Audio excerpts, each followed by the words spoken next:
Hello everybody, it's Jackie here and welcome back to another book log update. So the Lavender Book Club has finished the 5th book in our book club reading log. So this is the 5th book that was finished. The bookmark came out.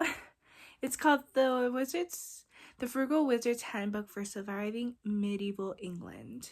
So, just a few keynotes about this book. It was really interesting how the author wrote this book. So, as the chapters go on, I'm not going to explain too much detail on it, but you get a lot of images. You get a lot of context.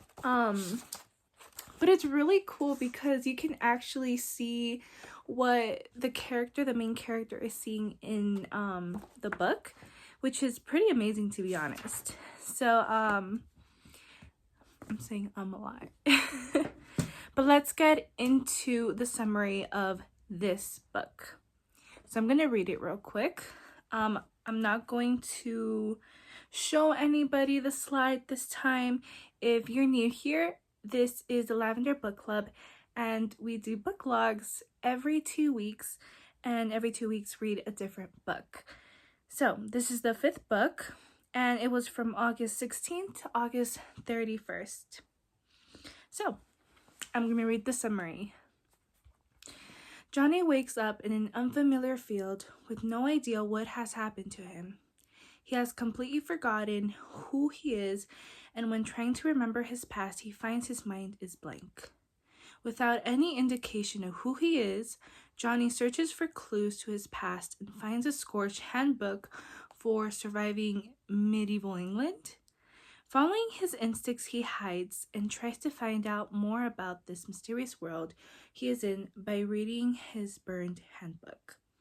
And the handbook are the pages that are in this book. So like they're like the illustrations, the explanations. That's the handbook that the character is reading. I just think it's really cool how the author included that. So, only he finds that he is actually in a different dimension of Earth, and he is a wizard. And in the beginning of the book, he really questions that because he's like, how can I travel somewhere else? And how can I be a wizard when I can't use magic? So Johnny eventually gets captured and goes on a journey with fellow town folk and comes to find that there are people out looking for him. People who have every intention of killing him. He meets a Scop, evil horde men, and finds out that gods really exist in this place. Over time, he comes to regain his lost memories and finds that he is not the noble, trustworthy person he believes to have been. But he also remembers that his otherworldly companions are his friends, and even if they were his enemy, in the beginning, he would do anything to protect them. So, this book, out of, let's say 10 stars, this book is a 9 stars. The reason why I'm giving this book a 9 stars is because it's very interesting the way the author really puts into perspective the main character. So not only is he in a completely different place without his memories, the way his his character development goes into his book and the way his past is revealed is so suspenseful. Like, if you're looking for a suspenseful book, this one is definitely it, and it's so humorous. It is really funny. It kept me entertained until I read the last page. This book kept me wanting so much more, and I'm really hoping there is a second book because I would love to know how after everything that happens in the main character, comes out surviving, as in most of these books. What happens next? Like, what actually happens? Because we're kind of left with a lot of questions in the end on why exactly they were trying to kill him in the first place, and if they're gonna come back and try and kill him again. So I'm not really sure if they're gonna come kill him again, and I really want to know, you know, what happens afterwards. But yeah, it's a really interesting read. Highly recommend to anybody who's into fantasy, and I would definitely consider this a young adult's novel. This is not romance. It's not a romance novel. It doesn't have any smut, and it's just a really really incredible read. Highly recommend this author, Brandon Sanderson, and just look at the cover. The cover is beautiful. Like, just this like whole gold blue vibe with the witchy stuff. It's really, really nice.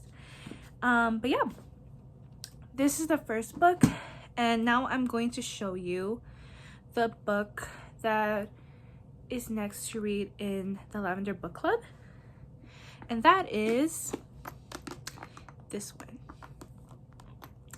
Okay, so they both die at the end by, hold on, Adam Silvera. Was a very popular book that everybody was talking about a year or two ago, and it became very intriguing because I could not find this book initially when it got very popular. I could not find this book. It was sold out.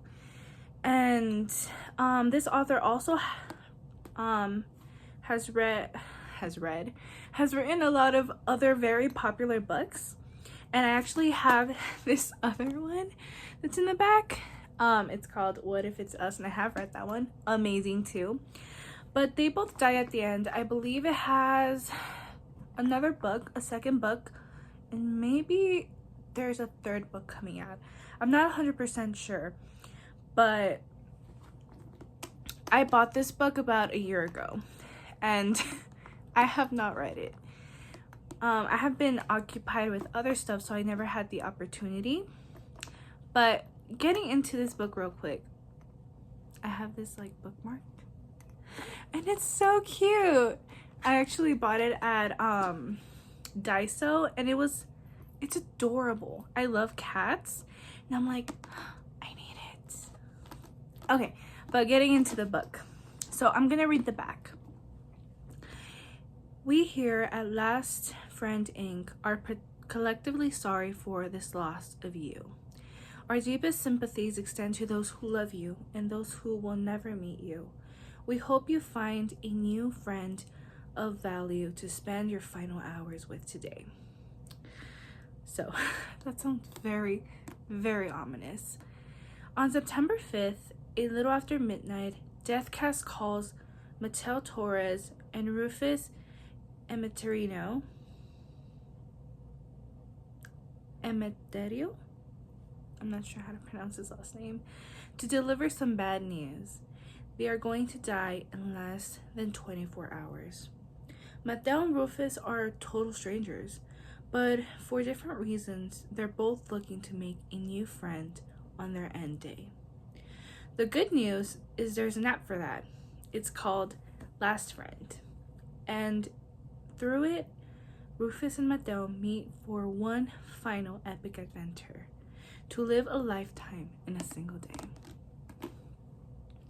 So, when I was picking this book up, and when I first knew it got popular, I did hear it was very, very sad story about this company, Deathcast, knowing the death, or, you know, knowing when people are going to die, and then calling them and telling them when they're going to die. And it is a very sad thing, but I've also heard about this book that it's so eye-opening, and it's just an incredible read. I don't know if there's any romance in this.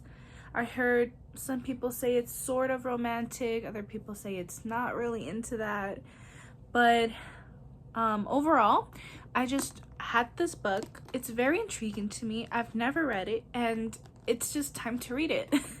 So that's the next book we're reading. If y'all have any inquiries, any questions, or any suggestions for the book club, feel free to list that in the comment section below. I do have quite the collection of books For example, I had the collection of City of Bones, which I have not read.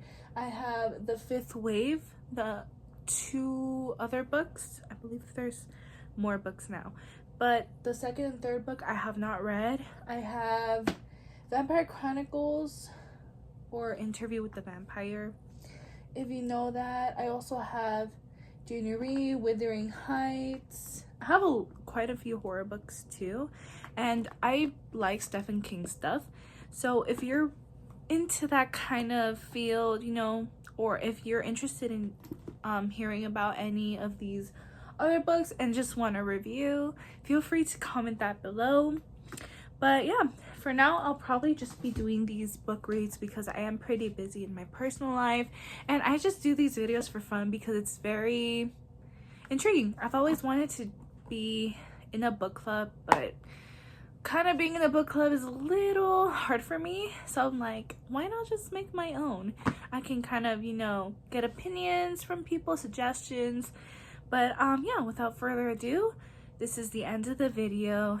Feel free to watch the other videos or check out the slides book log that I have, and it will be linked down below.